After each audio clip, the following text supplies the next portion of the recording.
Hello, Becky here. Welcome back to my channel. I have been very bad at posting this year, but I wanted to jump back in with a spring book tag. So, as usual, I picked 3 tags that I found online, and I will share everything down in the description box below. But I have 3 tags that I'm gonna answer as fast as I can, and I do the Splendid Spring book tag like every year, and some of the questions I just do not have answers for. So we're not going to be answering every single question in all of these book tags, but you'll kind of get an idea of what I'm feeling for spring. So I got my laptop off to the side here. So you'll see me looking over here for the questions. 1, it saves on paper. 2, my printer's broken right now and I'm waiting for more ink. It's an ink problem that's going on. It's not really broken, but let's just dive right into the questions and do this rapid fire as quickly as possible because I tend to ramble and talk a lot, and yeah, I want to keep my videos short and concise and to the point, so wish me luck. So I love spring book tag. What I like about this book tag is it asks a few questions just about spring in general, not necessarily all about books.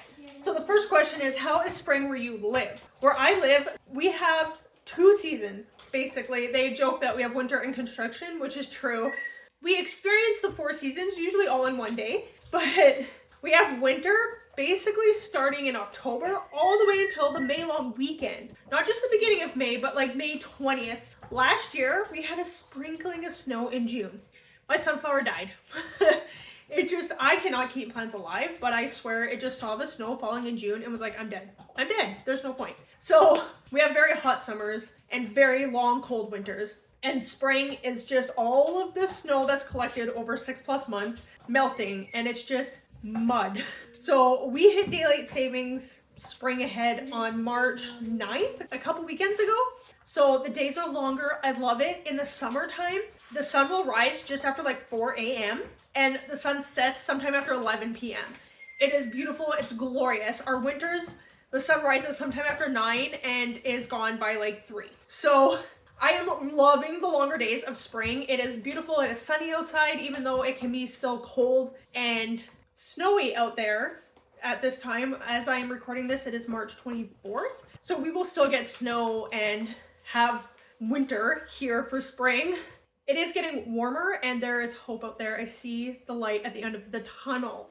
It is usually around -15 degrees Celsius during the nights right now, and it's going up to, I think yesterday went up to +9. So that is beautiful weather for us at this time of year. The most anticipated book releases for spring. So this question shows up in a couple of the tags, of course. So I'll just run through what I have that I was looking at the end of last year, beginning of this year.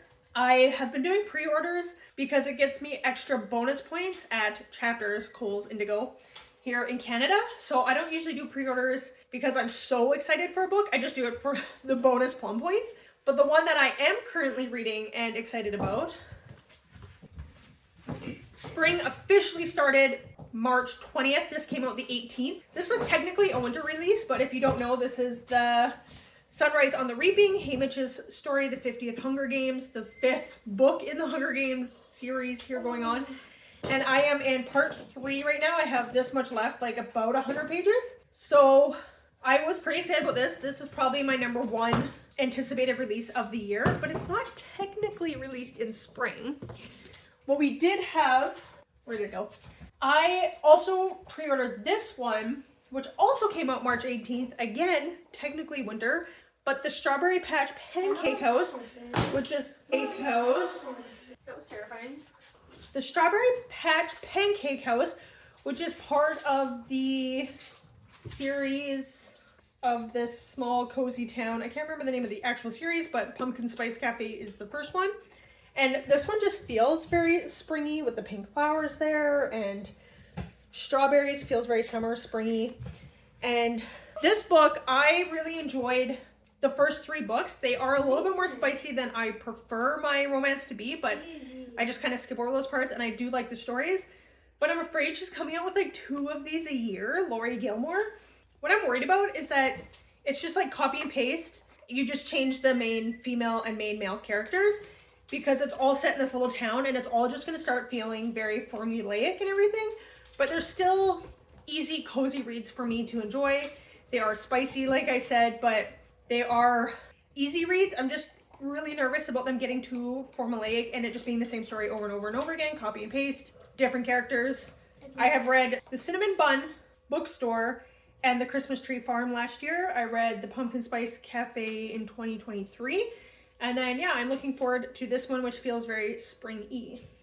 I'm also very excited for Say You'll Remember Me, which comes out April 1st, which is the newest Abby Jimenez book. I read her 3 books last year in like June, July time, August. The Part of Your World, Yours Truly, and Just for the Summer. So this is the 4th one coming out in that like group of stories, kind of like the Strawberry Pancake House there. All the characters are kind of interconnected, but you're focusing on the one couple and it all happens kind of in the same town, hospital, things like that. So I'm very excited for Abby Jimenez. I just read her for the first time last year and really fell in love with her books. Of course, everyone is super excited for the latest Emily Henry book, which is called Great Big Beautiful Life, and that comes out April 22nd. I'm cautiously excited about it. I discovered Emily Henry a couple of years ago and have enjoyed her books. So far, my favorite is Book Lovers, and I thought Happy Place was okay, and I thought Funny Story was okay. I didn't connect with Funny Story as much as I was hoping to, especially after coming off of reading Abby Jimenez, but I am excited for the new one coming out, and hopefully I will enjoy it. I don't know. I want to pre-order it for the points. I'm kind of annoyed because they come out in hardback first. So I have Book Lovers as a paperback, and then I have Happy Place and Funny Story in hardback. And then the newest ones, like they'd all be coming out in hardback, but they go on sale because I am not paying $39 for a brand new hardback Emily Henry. I don't care how much you love Emily Henry, how much I love Emily Henry, how excited I am for it. $39 is just too much for me to spend on a brand new release. But they usually go on sale for under $20 Canadian. So I don't know if I'm going to pre-order it or not. I might. We'll see. I probably will, honestly. And then there's one called Favorite Daughter, which comes out April 29th. I was looking through the anticipated releases on the Indigo website for the bonus plum points, and the Favorite Daughter one came up. I've heard no one talk about this except for I watched Sid's spring releases video that I will be linking to as well. And she talked about it. She's the only one I've heard talk about it so far. And from what I remember reading online, it is about these 2 daughters and their father passes away and they don't know that they're related. They're half siblings through the father, obviously. And one of them is a therapist or something, but somehow they reconnect, and it has to do with getting their inheritance and everything, of course. I think, if I'm remembering correctly, one of them did not have a relationship with the father and one of them did. So there's 2 very different views on the father and their relationship, of course. So it sounds really interesting, a good literary fiction. And that one is coming out April 29th. So show us a book cover that makes you think of spring. So I always pull out the same covers. So I need new books. I actually have my one daughter go and find all the questions that involve like a book cover. I had my daughter go and find some for me, but I'll show you what I have here. My mom bought me this one years ago just because she knows I love cherry blossoms. I grew up around the Vancouver area in British Columbia, and they have cherry blossoms there. Obviously they have them in Paris, and Japan is very well known for their cherry blossoms. So this is just a book. I haven't like sat down and read it or anything, but obviously it's one that you would just flip through. So of course, this one makes me think of spring. With all the flowers, there's another question about a book with flowers on the cover, so obviously cherry blossoms. And then in the same vein as the cherry blossoms and everything, I Love You So Mochi is a really cute, I love this cover. It's like the most adorable cover ever. That's why I keep it up there. This wasn't like my all-time favorite read or anything. This is YA. She is a Japanese American daughter who goes to Japan for like a spring break or something, and she meets this guy who works at a mochi shop for his uncle or something. It's been a few years since I read it, but there's even cherry blossoms, like you can't really see, but there's cherry blossoms like etched into the hardback. And then the inside parts are this beautiful pink. This is like my favorite color. Her mom wants a different life for her. She is like a stylist. Like she's really into fashion. Yeah, bold outfits. Her mom just wants different things for her, right? There's that generational clash there. And so she goes for the summer or spring break or something to her estranged grandparents inviting her to Kyoto for spring break. She seizes the opportunity to get away from her disaster of a life. So this one's just really cute, very typical YA, but it's cute and it's fun. And I just absolutely am in love with this. And I also read it after we went to Japan. So it was a little bit of like a nostalgic thing for me to read. So that is a cover that just makes me think of spring. I love it. And then where are you gonna read this spring is kind of an interesting question, because I'm just gonna read at my house. Like, where else am I gonna read? But because we have been in hibernation for months and months and months and months with the crazy long winters we have here, I am hoping I can get out to some cafes. There is a cafe downtown that has a pretty nice park beside it, because I have a toddler and he's constantly busy and running around and driving me absolutely crazy. So maybe I can get a little bit of reading done at a cafe and kind of like read facing the baby and kind of, you know, peek over, watch him, make sure he's okay. So I'm hoping to read there, and hopefully just out on my back deck in a chair, hanging out, letting the dogs run around and have fun out there, and just soaking up the sunshine and enjoying all of that.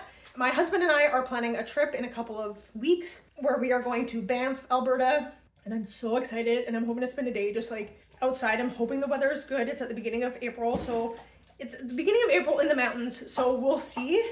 But I'm so excited to get some reading done on our vacation as well. Find a cover with the sun on it. This is where I got my daughter's help. She brought up Heart of the Sun Warrior, which was kind of funny because I don't think there's actually a sun on this, but it is very sunny and is very springy, again, with the flowers that look a lot like cherry blossoms and everything, and it's very yellow and just looks like the sun. So this was really cute. And then these are the two books that she brought up that actually have a sun on them. This is a book, The Law of Attraction, that my friend gave me.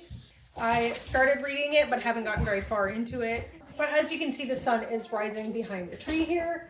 And then this one has the sun behind the bird cage, and Made for More, an invitation to live in God's image. I have not read this one yet, but hopefully we'll get to it eventually. But there you go, sunshine. And then what are your favorite spring reads? For me, I like light, fun books, rom-coms, friendship stories. I love a good found family story are my favorite. Just nothing too heavy. I just feel like we've been in this dark, cold place for so long, and in the midst of like seasonal depression a lot of people go through, and it's just so dark and gloomy and cold. Did I mention it is so cold here? So just something light and fun and just a good time. A good friendship book, nothing too heavy, for sure. I couldn't think of an actual book. If you have any spring recommendations, please share them in the comments down below. And then find a book with many different colors on it. My daughter grabbed this one, Bewilderment. Should have stacked them in the order of which I'd be grabbing them. Bewilderment by Richard Powers. I picked this one up last year or the year before at like a used bookstore. The inside is definitely not any colors. It sounded interesting. I bought this last year in BC when I was on a trip, and it sounded really interesting. I've never read from Richard Powers before. I'll read the little blurb at the top here. I never believed the diagnosis the doctor settled on my son. When a condition gets 3 different names over as many decades, when it goes from non-existent to the country's most commonly diagnosed childhood disorder in 1 generation, when 2 different physicians want to prescribe 3 different medications, there's something wrong. So I don't know when I'm going to get to this. Hopefully soon, which is in the next 5 years. And that is the end of that spring tag. And then I'm going into the Splendid Spring book tag. Everywhere you look, flowers are blooming.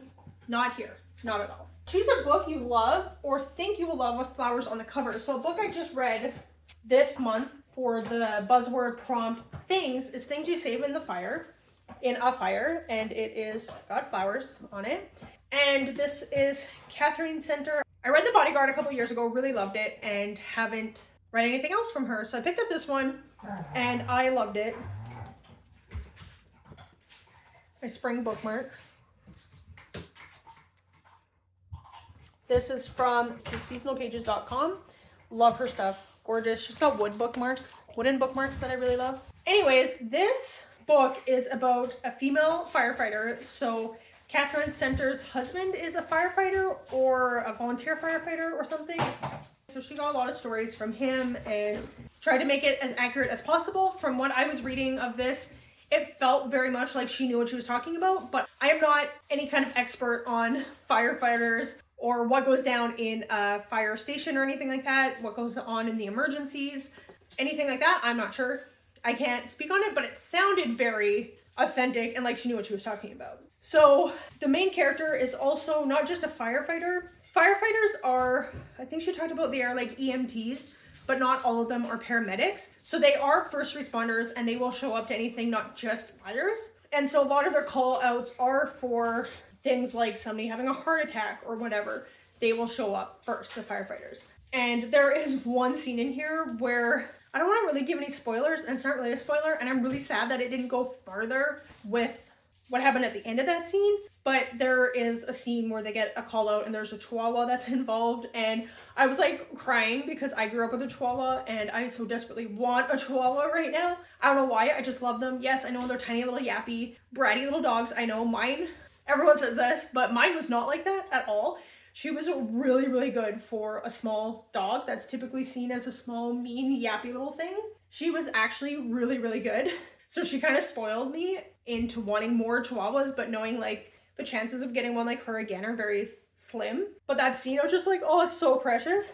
This is a romance, but the romance kind of takes a back burner to the rest of the story. Cassie is dealing with some past trauma that kind of gets triggered at the very beginning of the book and needs to take a break from her job. And she gets a call from her mom saying that she needs help. She's from Texas and her mom lives in, not Texas, more east. And she decides that the best way to continue her job as a firefighter, but not in the department that she was in Texas, in Austin, is to go and help her mom and join the firefighting team there. And then, of course, there's her and another rookie start on the exact same day, but she's not a rookie. A rookie is somebody who's completely new to the job and is just starting out in the field as a firefighter, where she's just the newbie. She has tons of experience. She's a paramedic, which is a level up from just EMT kind of thing. And she's new to the job. She's new to that workplace and to that team, but not to the job. And of course she has trouble with, in Austin, Texas, they were very much a young, new generation kind of thing. And they're like, yeah, woman on the team. We have a woman captain. Like, that's cool, whatever. And then when she moves to this other place, it's like, women aren't allowed on the force. Letting women into this job is like the worst thing you could possibly do. So she's having struggles with that, and she gets some bullying, but isn't sure from who. And then she's stuck with the rookie, and she hasn't wanted to be in a relationship because of her past trauma when she was a teenager. And she also has trauma with her mom leaving her, like abandonment kind of thing. So she's working through all of that stuff, and she hasn't even had like a thought about dating since that time when she was 16, and it's been at least 10 years. So she's in her late 20s now, and she meets the rookie, and it's like instant lust. She's like, whoa, I was not expecting to ever feel this ever again. But it's not instant love at all. And their relationship is actually kind of like on the back burner, and you can tell like in the background they're getting to know each other because they're put together a lot, because they're both the new people on the team. And he has to like actually practice doing things like taking blood, and he's not good at it. He faints at the sight of blood. And she's like, I'm gonna be a pincushion, but you gotta practice on somebody, and it's fine to practice on me. So you can tell that there's stuff going on in the background where they are getting to know each other, but you don't see a lot of it on page. But I did enjoy what romance we did have in here, but I really, really enjoyed her growing as a person.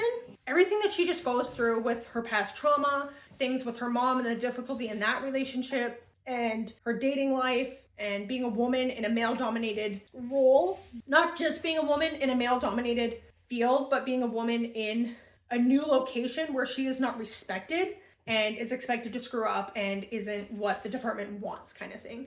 So I really, really, really, really, really loved this book, needless to say. And there is a question that asks about a book to get you out of a book slump. And I would say this one did a pretty good job with that, because I wasn't feeling like slumpish so much, just wasn't feeling the need. Like in January, I felt like I was just reading, and then February it really slowed down. And then I picked up this one and I just wanted to keep reading. I didn't want to put it down. I just wanted to keep getting back to it. So this one, I would say, would get you out of a reading slump, or did for me anyways. Spring is the perfect time for a fun trip. And like I said, on April 9th, my husband and I are going on a trip, and I am so excited for it. Choose a book you've read or would like to read while traveling from one place to another. So for my husband and I especially, it is audiobooks. And this year we've listened to the first 2 Dungeon Crawler Carl books, and we'll probably pick up the 3rd one for our trip. It is an 8-hour drive for us, one way, so we do definitely have some time for listening to some books. That one is really fun. And then other books that we've listened to a lot are like memoirs. Like we listened to the Will Smith memoir, and we've listened to a little bit of the Patrick Stewart one. Not a lot, but a little bit, because we had finished the Dungeon Crawler Carl one, and I wasn't ready to just jump straight into the 3rd one yet. And I've heard the 3rd one you really need to be paying attention to, and I just wasn't in the headspace for it. So hopefully it'll be good, because we are going without the kids. So we are not going to be fighting for attention that way. Let me know what you think is the perfect kind of book to read while on the road. So these next few questions in this Splendid Spring Book Tag, I never know how to answer. One of them is, who doesn't love a good spring fling? Choose a book you were obsessed with for a short period of time, but then you swiftly cast aside. I can't think of anything that I was like obsessed with and then just like never thought about it again, never talked about it again. I can't think of any at the moment. I feel like I don't get obsessed with books a lot, so I'm not sure how to answer that one. And then this one is always a weird one, okay? I'm just gonna grab the laptop because it's a long one too. Everyone loves the smell of freshly mowed grass, but not at an ungodly hour. Choose a book that personifies a middle-aged dad waking up at 7 a.m. on a Saturday to mow the lawn when he should be sleeping like the rest of us. So the only way I can think of what kind of book personifies that, and the way I'm thinking of it is that it has all of the elements of things that you normally love in a book. You read the synopsis of this, you hear people talking about it, you're like, I love all of those things. And for some reason, when you pick up the book, it just does not work for you. We all love the smell of fresh cut grass, but you don't want to smell it at 7 a.m. when you're trying to sleep in, especially during like summer break or spring break and your kids are off and you don't have any reason to be up super early. So the only book I could think of that did this for me was the Emily Wilde series. I tried twice reading the first book and I just couldn't get into it. I'm not a huge fantasy reader, but I do like cozy, like more of the cozy found family stuff. And I could not get into it, and it made me really sad because those books are beautiful. I really want to love them, but I just don't. Let me know if you can think of a book that personifies a middle-aged dad waking up to mow the lawn. Something that annoys you, maybe. A surprise rain shower might spoil your outdoor fun, but don't worry, the sun will be back. Choose a book that made you really sad, but the sun still shines in the end. So I wasn't sure how to answer this either, but I was talking to my daughter about it a little bit because I was like, how do I find this book? So I think it's Finding Love at Hedgehog Hollow and then New Arrivals at Hedgehog Hollow. I bought these because they just looked cute. I love hedgehogs and I just love the like springy kind of vibes and the cute little hedgehogs on it. You can see here and her cat and stuff. It looks sunny and fun, but there's a lot of hard topics in this. Cheating, death. The story, the first one, this is the second one. The first one starts with her cousin marrying her ex-boyfriend. She wasn't necessarily madly in love with him, but she had stronger feelings for him than he had for her.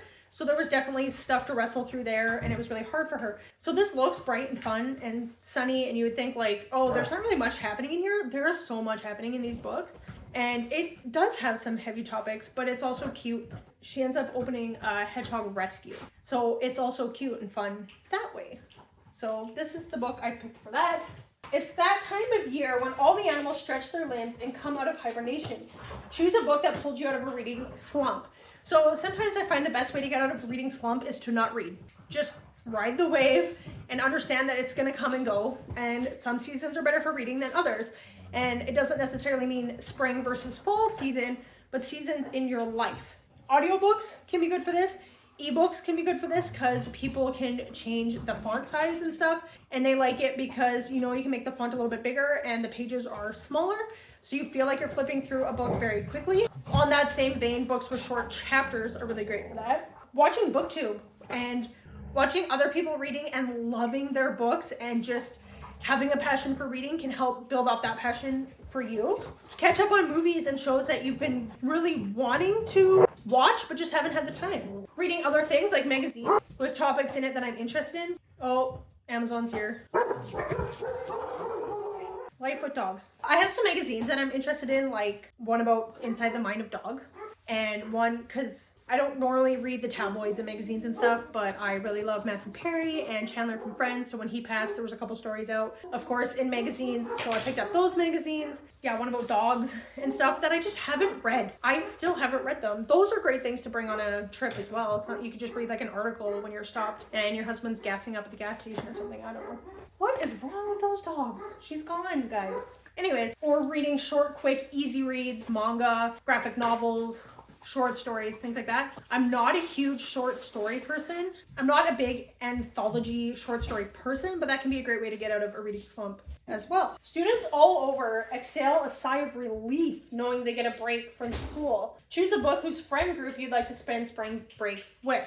So going back to the books I was talking about with the Pumpkin Spice Cafe books, I love them. And the Abby Jimenez books, I really love the friendship groups in those. So they would be really fun to hang out with. Even the friendship groups in Emily Henry as well, like Happy Place. I think I mentioned that the year it came out 2 years ago, that I'd love to go on a picnic or on a spring break with them on vacation, especially Happy Place. It's all about going on vacation with your friends. And I've never done that, and I would love to do that so much. Also, the Very Secret Society of Irregular Witches. I really love the found family in there and would love to hang out with them for a while. They seem like a really fun group. Spring is all about rebirth and blooming. Choose a book that made you grow as a person. So I have about 10,000 nonfiction books I want to get to, and I'm very slow at reading nonfiction books, especially when I want to highlight, take notes, and really absorb the information. It's not like a memoir where I'm just listening to it and it's someone's story and you're like, that's cool, and they may have a tidbit here or there that you kind of connect with, but books that are actually teaching you something, I have a ton over there that I want to like actually sit and absorb the information,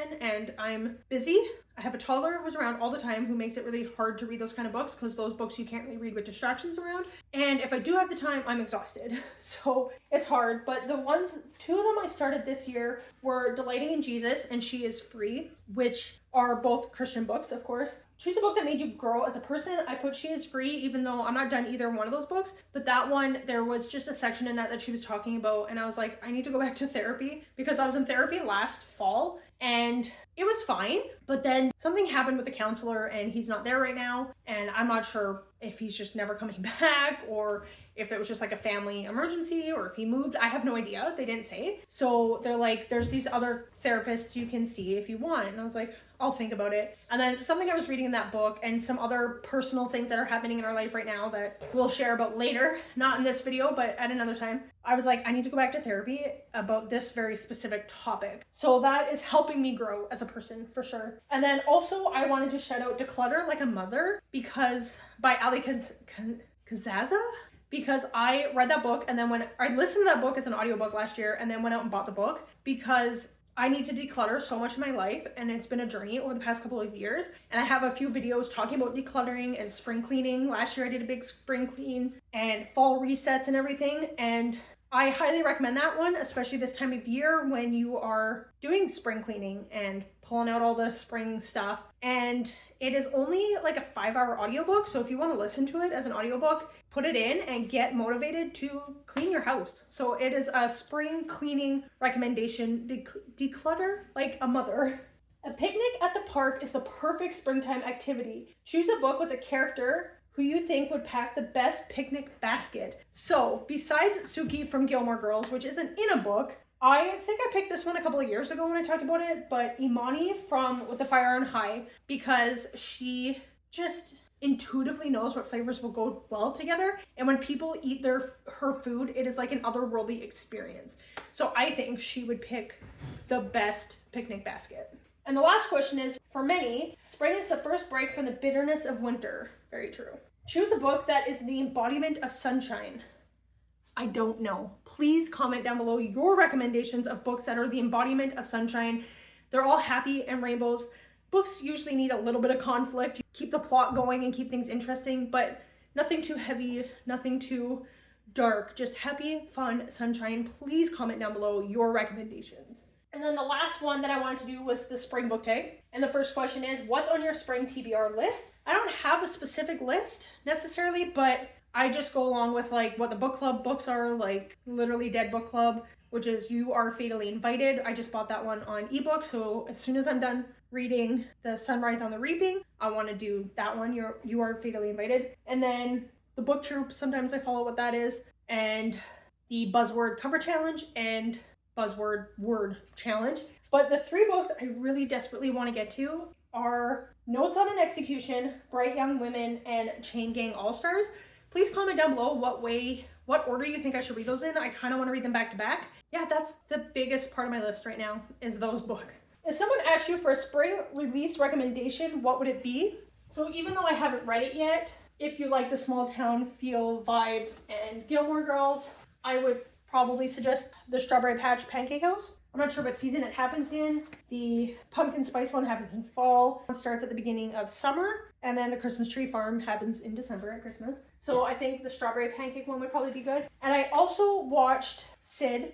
I watched Sid's 60 plus spring releases. I'm gonna put that in the description down below so you can look at what she has put. And the one that she mentioned that I wasn't even thinking about is Vera Wong's Guide to Snooping. And that comes out April 1st. And I really loved the first Vera Wong's Unsolicited Advice for Murderers. So that one is a fun, cozy mystery. But she has like 60 plus on there. And she also talks about that daughter one that I was talking about earlier. So Sid is the one you want to go to for your book release recommendations. And she reads a wide range of stuff, including a lot of fantasy, which I do not read. So you'll probably get more recommendations there if you like fantasy. Which 2 books coming out before summer are you eagerly awaiting? So going back to the ones I was talking about, the most anticipated releases would be Say You'll Remember Me and probably Favorite Daughter over Great Big Beautiful Life, but those could be interchanged. So this one is a fun question. Which character would make a great Easter bunny? So I picked Noah from the Cinnamon Bun Bookstore just because he had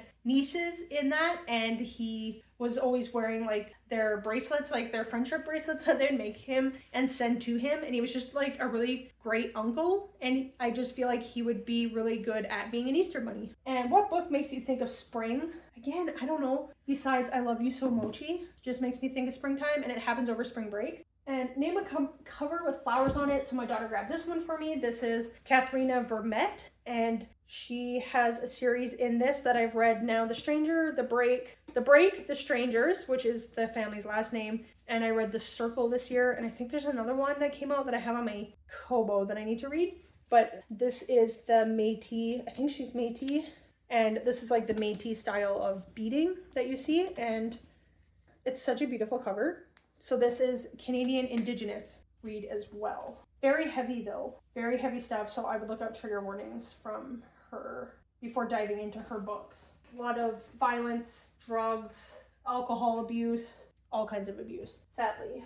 Which 2 characters would you go on an Easter egg hunt with? And I picked the children from The House in the Cerulean Sea because they're hilarious and adorable and I love them. And I think they would make the best partners in an Easter egg hunt with.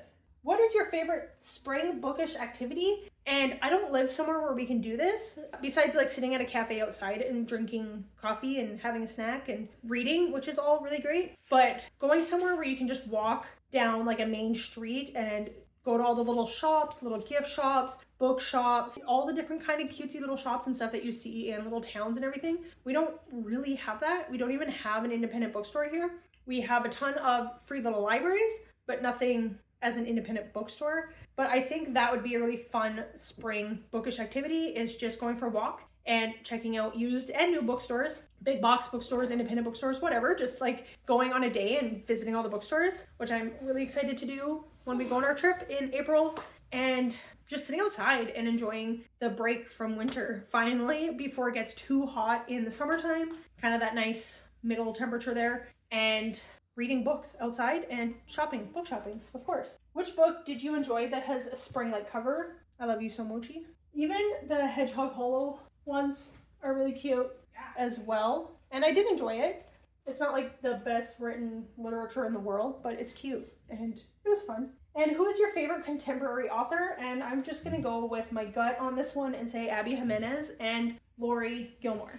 This one. And I know everyone's expecting Emily Henry, and I really do love her and her stuff, but I really connected with Abby Jimenez more last year than Emily Henry's books. So that's what I'm going with. Thank you for joining me on this crazy long book tag that has taken me almost an hour, and I said I wanted to keep it short and concise, so thank you for being here. If you stay to the end, put some flowers and book emojis in the comment section down below, and let me know what you are most excited for, what's on your spring TBR, and I will talk to you next time. Bye!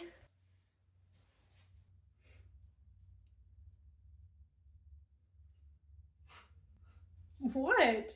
I don't know, you're just standing there. Yes, I have to think. Of what? The words. What word? I don't know! Or I wouldn't stop and think about it.